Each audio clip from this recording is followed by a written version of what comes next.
In this session, we will learn about overview of the patent grant, types of specification, types of patent applications and claims. आता पहा, एखादा व्यक्ती आहे, त्या व्यक्तीने एखादं प्रोडक्ट तयार केलं आहे, त्या प्रोडक्टचं त्याला पेटंट घ्यायचं आहे, तर त्याची सिस्टीम कशी आहे भारतामध्ये ती जाणून घ्या.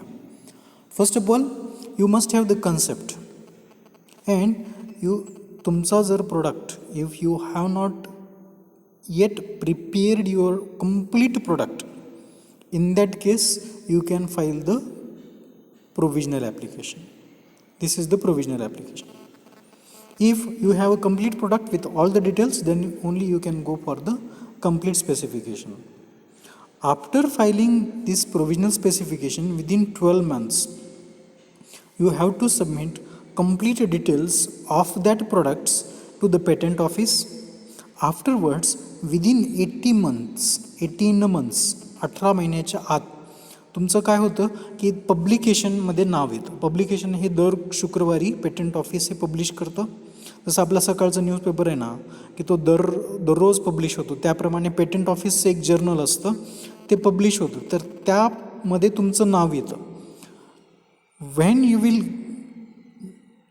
you will have your name into that journal only after filling this provisional application with its complete details or complete applications, then you may apply for the examination.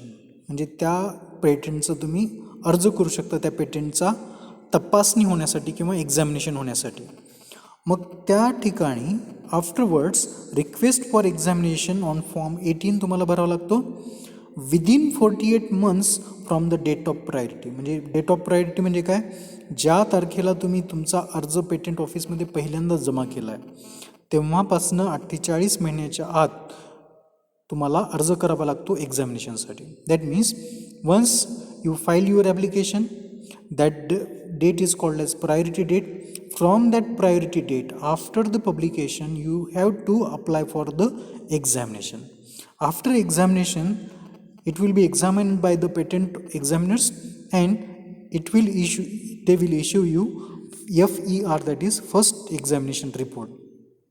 When FER, that is first examination, is issued to you, whatever objections that has been asked by the Indian patent officers, so that you have to fulfill all that criteria. If you are failed to fulfill all that criteria within 12 months, your application will be abandoned. म्हणजे जर 12 महिन्याच्या आत तुम्ही त्या patent एक्झामिनरच्या प्रश्नांना उत्तरं देऊ शकला नाहीत, व्यवस्थितपणे आन्सर देऊ शकला नाहीत, तर 12 महिन्यानंतर तुम्ही पेटंटच्या सिस्टीममधून बाहेर येता. If you can fulfil all the requirements of that examiners, then they will award you a grant of the patent. मग त्यानंतर ते प्रोडक्ट तुम्हाला विक्री करण्याचा, मार्केट करण्याचा, लायसन्स देण्याचा किंवा एक्सपोर्ट करण्याचा सर्व अधिकार हा तुम्हाला तुमच्यासाठी मिळून जाईल. Now let us see what are the patent specification. What is mean by patent specification? Patent specification it is a techno legal document. याला टेक्नो लिगल डॉक्युमेंट का बरं म्हणतात? Because it contains scientific and technical information. It contains scientific and technical disclosures and claims for the invention. म्हणजे हे specification आहे, याच्यामध्ये 3 parts आहेत. First part कोणता? Scientific information. Second part technical information. Third part claims. That specification contains these 3 information. It is the basis of rights of the patent. The specification thus forms a crucial part of the patent application. Indian Patent Office has 2 patent specification. First is provisional specification and second one is complete specification. Now let us learn one by one, that is provisional specification. When the applicant finds that his invention has reached a stage where it can be disclosed but has not attained the final stage, म्हणजे तुमचं product आहे, तुम्हाला माहिती आहे की ते तयार झालं आणि त्याचं पेटंट होऊ शकतं, पण त्याच्यापर्यंत सर्व इन्फॉर्मेशन तुमच्याकडे नाही आहे. In that case you can file the provisional specification.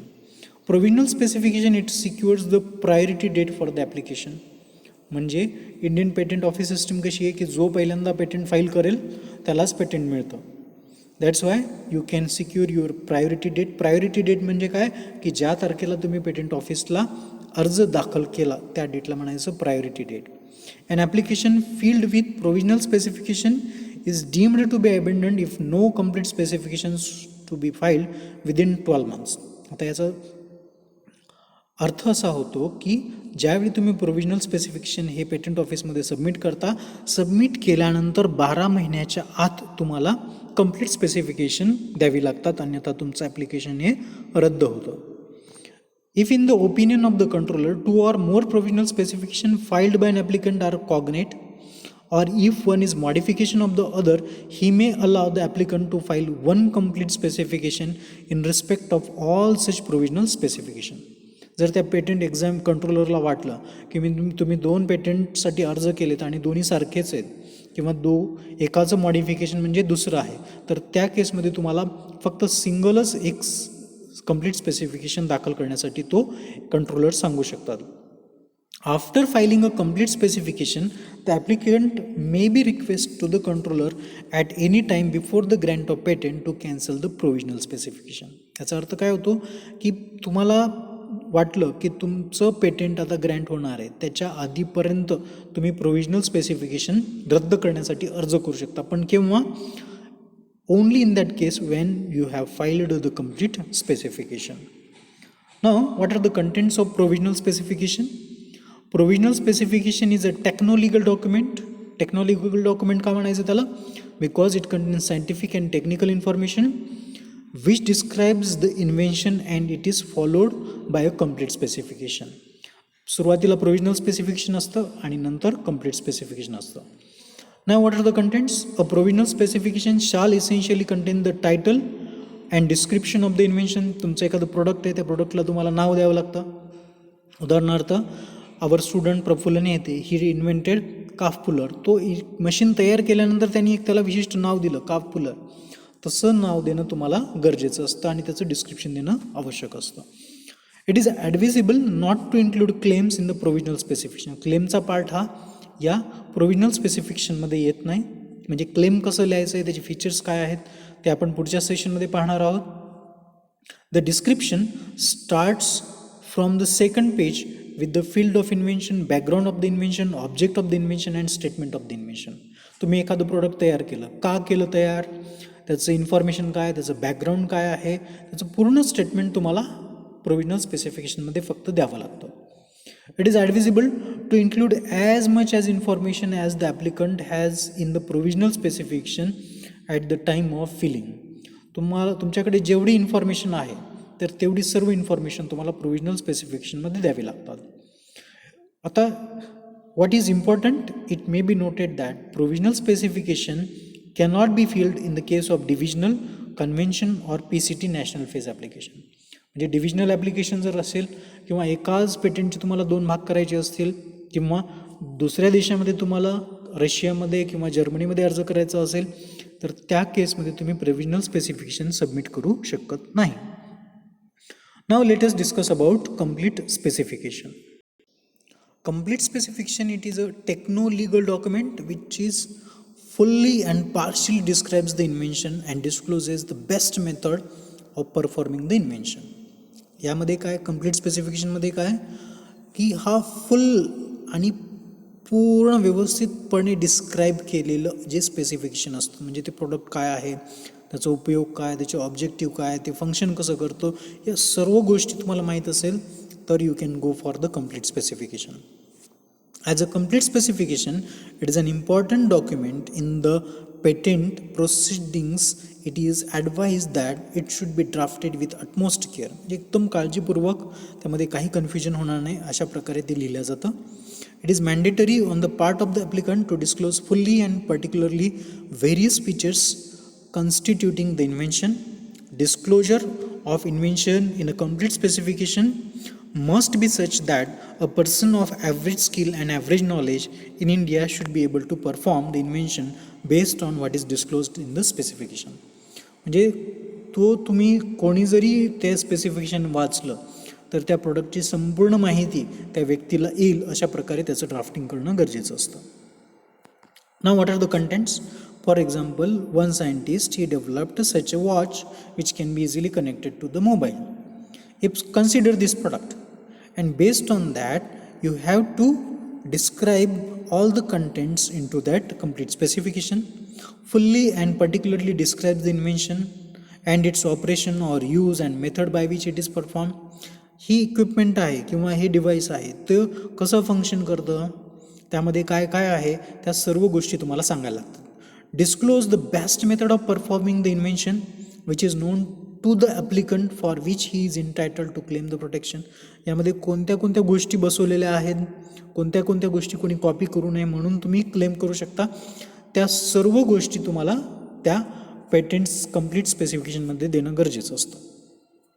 That it should end with a claim or set of claims defining the scope of the invention. Complete स्पेसिफिकेशनच्या शेवटी तुम्हाला क्लेम्स द्यावे लागतात. ती क्लेमची फीचर्स काय आहेत ते आपण पुढे पाहणार आहोत. It should make the reference to deposit the biological material. If it is a biological material, in that case you have to deposit into the International Depository Authority. In that case you have to disclose the source and geographical origin. कोणत्या प्रदेशातनं आलं आहे ते देखील तुम्हाला मांडावं लागतं आणि त्याचा ॲब्स्ट्रॅक्ट तुम्हाला त्या प्रोडक्टचा पूर्णपणे द्यावा लागतो. Now, it should not include the irrelevant or other matter not necessary for elucidation of the invention. म्हणजे तुमचं प्रोडक्टची रिलेटेड काही अशी गोष्ट आहे ती त्या प्रोडक्टमध्ये येतच नाही तर त्यामध्ये मांडण्याची ती गरजच नाही. In case of specification of divisional application, it shall contain specific reference to the number of original application from which the divisional application is made. जर तुम्ही हे स्पेसिफिकेशन डिव्हिजनल ॲप्लिकेशनमधून करत असाल तर त्यामध्ये तुम्हाला स्पेसिफिक इन्फॉर्मेशन, स्पेसिफिक रेफरन्स तुम्हाला त्या ठिकाणी द्यावा लागतो. In case of specification for patent of addition, जर तुमचं पेटंट ऑलरेडी मिळालेलं आहे त्यामध्ये तुम्हाला फक्त एक छोटीशी गोष्ट ॲड करायची आहे तर ती देखील तुम्ही करू शकता. In case of specification of patent of addition shall contain the specific reference to the number of main patent or application of for patent. As the case may be, a definite statement that invention comprises an improvement in or a modification of the invention claimed in the specification, the main patent granted or applied for. तुमचं already patent मिळालेलं आहे त्यामध्ये तुम्हाला फक्त थोडंसं addition करायचं आहे तर ते तुम्ही कंप्लीट स्पेसिफिकेशनमध्ये नंतर ॲड करू शकता. Now let us see what are the different types of applications. Now these are the different types of applications: provisional, ordinary, patent of addition, divisional application, convention, PCT international and PCT national. Now let us review. आत्तापर्यंत आपण काय काय पाहिले की patent Grant कसा होतो, त्यानंतर specifications, patent specification ही दोन प्रकारची असतात. एक प्रोव्हिजनल स्पेसिफिकेशन असतो, दुसरा कंप्लीट स्पेसिफिकेशन असतो. प्रोव्हिजनल स्पेसिफिकेशन केव्हा फाईल करायचं असतं, ज्यावेळी तुमच्याकडे प्रोडक्टची कंप्लीट माहिती नाही, फक्त त्या प्रोडक्टची कल्पना आहे, तो कसा काम करेल, तो फायनल स्टेजला आलेला नाही आहे, तर त्या केसमध्ये तुम्ही प्रोव्हिजनल ॲप्लिकेशन फाईल करू शकता. But if you have all the details of that product, how it works, Wien or what are the objectives of that product, and it is well established, in that case you can go for the complete specification. Now let us look about different types of applications that are included in our syllabus. Now first is provisional specification or provisional application. Provisional application, Indian patent law follows the first two file system. First two file system म्हणजे काय लक्षात घ्या. If suppose this girl, he owns the contest, same case with the patent office. जो पहिल्यांदा patent ऑफिसला जाऊन approach झाला त्यालाच फक्त पेटंट मिळेल. In a first to file system, the right of grant of patent for given to the invention lies with the first person to file a patent application for the protection of the invention, whether it is for the related with any other matter. It means that you have to approach at the earliest to the patent office once you have an clear cut product idea, that product specification, or if it is under construction, in that case you can approach to the patent office. Now, filing a provisional specification, it provides advantage to inventor. That means you will get 12 months times to fully furnish the details of that product. The priority date is the filing date of the very first patent application for specific invention within 12 months of that first filing. म्हणजे जर तुम्ही provisional specification file केलं तर त्यानंतर 12 महिन्याच्या आत त्याचे सर्व डिटेल्स तुम्हाला पेटंट ऑफिसला जमा करावी लागतात. Generally, when an invention it is not complete, an application can be filed with a provisional specification which is known as provisional application. Now understand what is meant by provisional application. Provisional application, when the invention is not complete, invention म्हणजे तुमचं product हे complete नाहीच आहे, तरी देखील तुम्हाला पेटंटसाठी अर्ज करायचा आहे, तुम्हाला विश्वास आहे की ते प्रोडक्ट आपण पेटंटेड करू शकतो, that application it is called as provisional application. This is useful in establishing the priority date of your invention. यामुळे काय होतं की तुमची जी प्रायोरिटी डेट आहे पेटंट ऑफिसला अर्ज करण्याची ती ही सिक्युअर राहील. Now what is another type, that is ordinary application. It is also known as non-provisional application.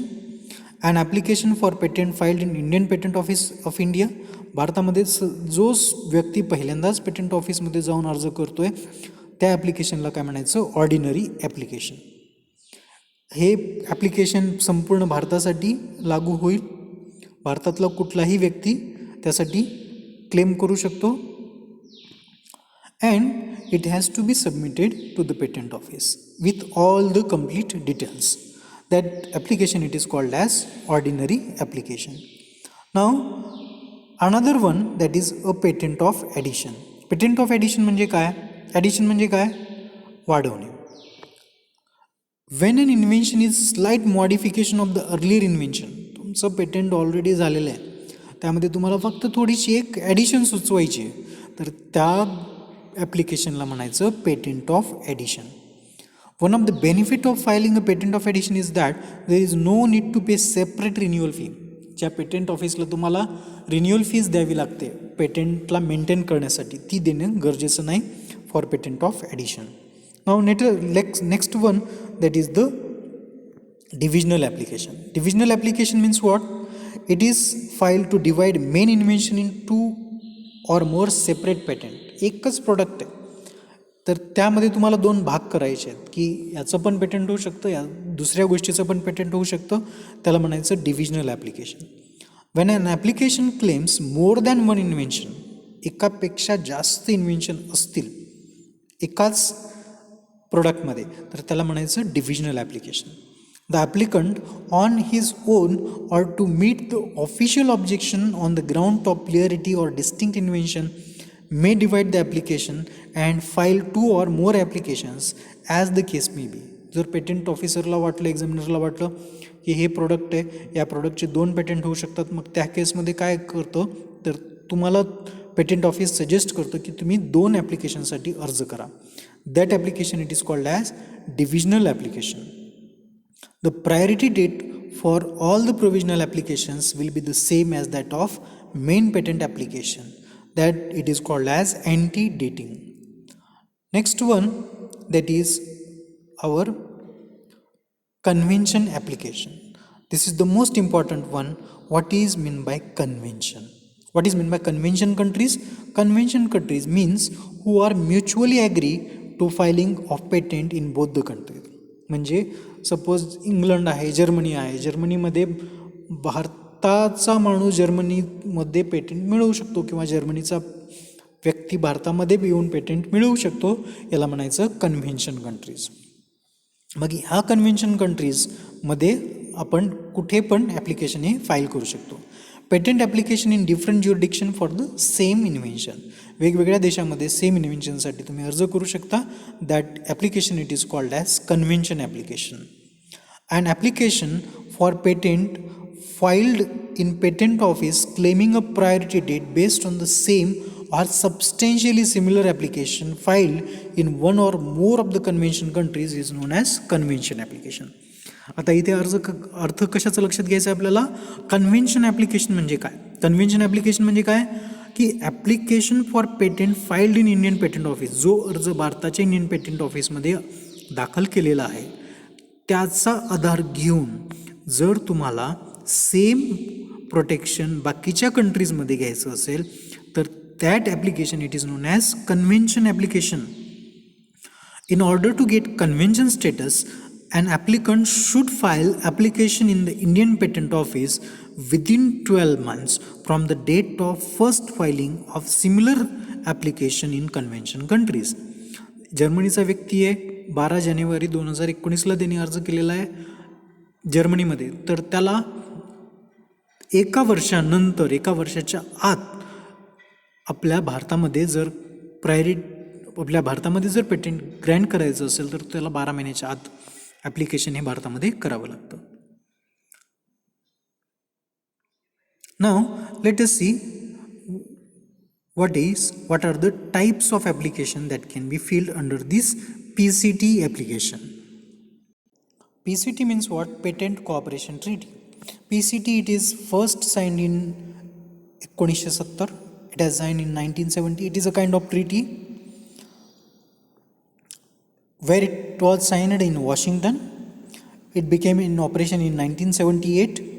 आणि भारताने हे PCT ॲग्रीमेंट कधी साईन केलं? It was signed in 1998.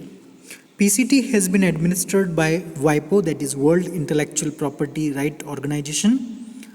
As on 1st March 2016, the WIPO recorded a total of 148 contracting states.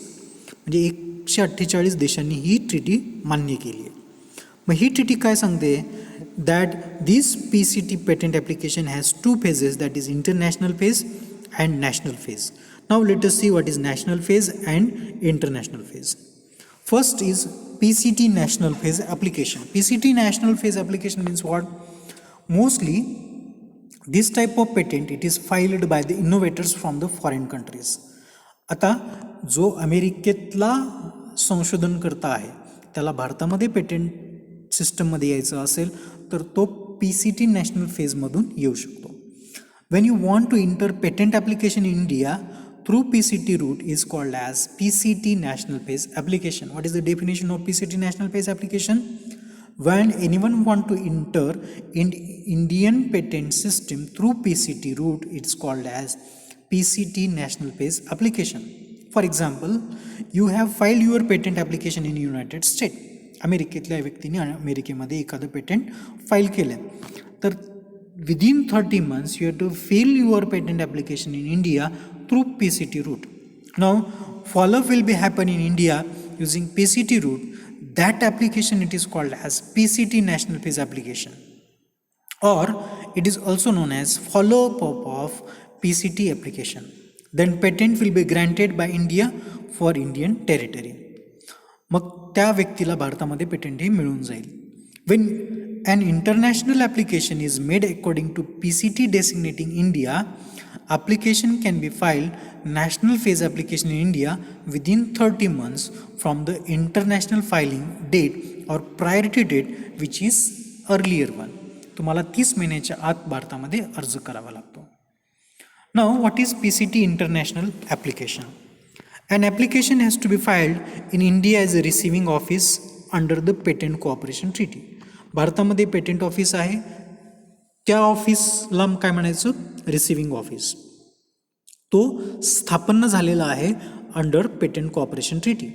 It is an international application which patent application can be filed in more than 150 countries. जर तुम्हाला असंख्य देशामध्ये ते same तुमचं product आहे त्याच्यासाठी जर अर्ज करायचा असेल you can go through PCT international phase application. In that case, India is just starting point to enter the patent application in different countries. भारतातून तुम्हाला बाहेरच्या देशामध्ये जायचं असेल that is called as PCT international application. India has PCT office in which application can be submitted. भारतातल्या व्यक्तीला PCT ऑफिसमध्ये जाऊन रिसिव्हिंग ऑफिसमध्ये जाऊन तुम्ही अर्ज करू शकता. Or application can be filed through international bureau. तुम्ही डायरेक्टली इंटरनॅशनल ब्युरो थ्रू पण जाऊ शकता, but you have to take a permission from Indian government for filing such kind of patent. The cost of PCT application is less as compare to the other countries. बाकीच्या देशांचा जर विचार केला तर भारतामध्ये राहून तुम्हाला अमेरिकेत अर्ज करायचा असेल तर कमी खर्चामध्ये तुम्ही करू शकता. Now let us discuss about what is meant by patent claims. Now let us discuss about what is meant by patent claims, what is its significance, what are the features, and how to write these claims. Now first of all, let us discuss about what is the significance of claims. Claim means what? It is a claim, it is a statement of technical facts expressed in legal terms defining the scope of the invention to be protected. जे तुमचं invention आहे त्याला protect करण्याचं जे statement आहे त्या स्टेटमेंटला म्हणायचं काय? क्लेम्स. हा क्लेम कशाचा पार्ट आहे? This is a part of complete specification. No exclusivity is obtained for any matter described in the complete specification unless it is claimed in the claims. हा क्लेम हा सगळ्यात महत्त्वाचा पार्ट आहे because it defines the boundaries of the legal protection sought by the patentee and form a protective fence around the invention. तुमचं जे product आहे त्या protect करण्याची ज्या बाउंड्रीज आहे लिगली ते डिस्क्राईब करतो तुमचा पेटेंटमधला क्लेम नावाचा part. Claims shall define clearly the scope of the invention. क्लेममध्ये तुमचा काय स्कोप आहे, कुठे कुठे त्या प्रोडक्टचा वापर होऊ शकतो, कसा होऊ शकतो, त्यामध्ये फीचर्स काय आहेत, त्याची स्पेसिफिकेशन्स काय आहेत, त्या सर्व गोष्टी तुम्हाला द्याव्या लागतात. Each claim is evaluated on its own merit and therefore if one claim is objected it does not mean that rest of the claims are invalid. जर तुमच्या पेटंट क्लेममध्ये तुम्ही 4 क्लेम्स दिले आहेत पेटंटच्या ॲप्लिकेशनमध्ये, 4पैकी एखादा जर रिजेक्ट झाला तर बाकीचे पण 3 रिजेक्ट होतील असं काही गरजेचं नाही. Now let us discuss about definition and features of the claim. What is meant by patent claim? It defines the invention and in turn scope of the patent. Claim means it is a part of complete specification. It defines the invention and scope of the patent, that it is called as claim. This is the simplest definition of the claim. Now let us discuss about what are the features of the claim. Claims are the most critical part of the patent application. It defines the scope of legal protection. त्या legal protection काय आहे म्हणजे कोणाला जर केस करायची असेल तर तो तुमच्या क्लेमवरती करू शकतो. Claims define the rights and when the patent is granted for the invention. त्या क्लेममुळे तुमचे अधिकार स्पष्ट होतात. It should be included in the patent application carefully. काळजीपूर्वक त्याचा अंतर्भाव तुम्हाला पेटंटच्या स्पेसिफिकेशनमध्ये करणं गरजेचं आहे. In each patent application, there must be at least one claim and maximum no limit. हा ऑब्जेक्टिव्हसाठी महत्त्वाचा प्रश्न आहे. That is how much there should be the number of claims that it should be at least one. Maximum there is no limit. It is advisable not to include claims in provisional specification. Provisional स्पेसिफिकेशनमध्ये claim देण्याची, क्लेमचा part state करण्याची गरज नाही. Claims must not be too broad or too short. म्हणजे तुमचं जे product आहे तर त्यामध्ये तुम्हाला एक्सप्लेन करायचं आहे क्लेम्सला, म्हणजे हा माझा क्लेम आहे, हा माझ्या प्रोडक्टचं डिटेल्स आहे, तर ते शॉर्टमध्ये असावं, जास्त पण शॉर्टमध्ये नसावं किंवा जास्त पण मोठं नसावं. Terms of the claims which confuse the scope of the invention or claims that are not specific should be avoided. म्हणजे त्या क्लेमच्या रिलेटेड तो पार्ट नाही आहे, ते वाक्य नाही आहे, तर अशा गोष्टी, अननेसेसरी गोष्टी तुम्ही ह्या क्लेममध्ये घेऊ शकत नाही. Complete specification should be end with a claim. Complete स्पेसिफिकेशनच्या शेवटचा पार्ट तो क्लेमनी असतो.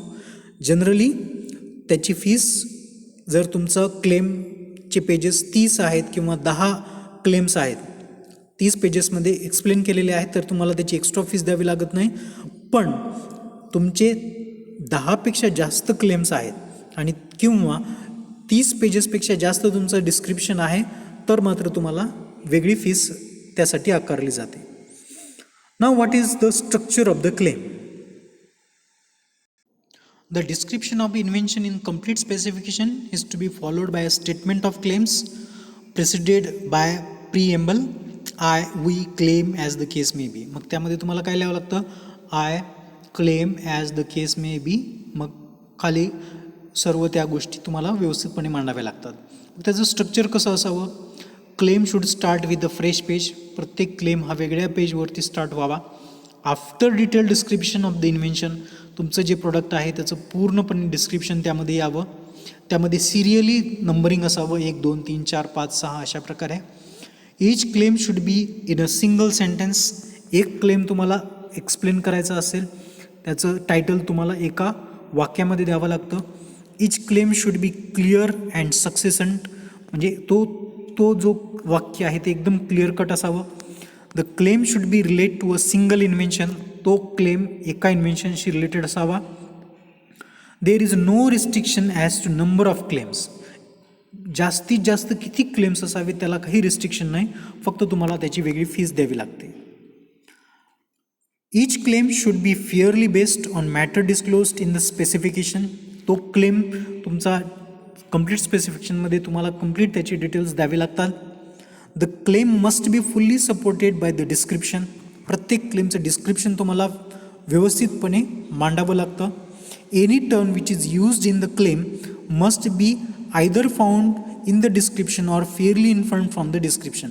कोणता पण एखादा टर्म आहे किंवा एखादं वाक्य आहे किंवा एखादा शब्द आहे, तो तुम्हाला काळजीपूर्वक त्या पेटंट ॲप्लिकेशनमध्ये द्यावा लागतो. ट्रेडमार्क तुम्ही ॲड करू शकत नाही.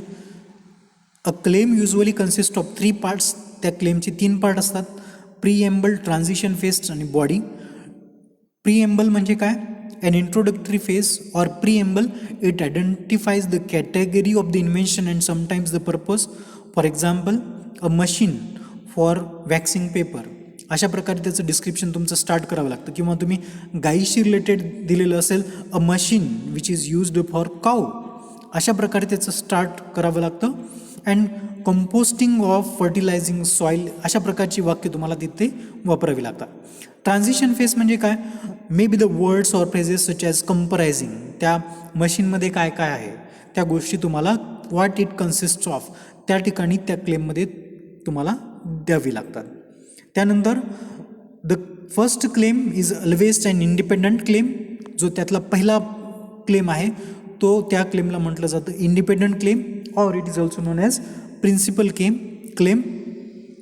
It should be clearly define the essential features of the embodiments of the process product that constitutes the invention. जो पहिला क्लेम आहे तो पहिल्या क्लेमला प्रिन्सिपल क्लेम देखील म्हणतात किंवा इंडिपेंडंट क्लेम देखील म्हणतात. There may be more than 1 independent claim in a single application. तुम्ही बाकी कितीही क्लेम त्या ठिकाणी करू शकता. जास्तीत जास्त किती क्लेम असावीत यासाठी काही बंधन नाही. कमीत कमी there should be at least 1 claim. A claim shall not comprise number of alternatives or variable parameters, features which make it unsearchable. जर इंटरनेटवरती सर्च करायचा झाला तर त्या ठिकाणी अशी काही पॅरामीटर्स त्या ठिकाणी वापरलेली नसावी की जेणेकरून तुमचं सर्च पेटंटचं करता येणार नाही. This is all about patent claims. Today we learn about patent specifications, then types of patent applications, and the claims, features of claims. This is all about this lecture. Thank you very much for watching this video clip.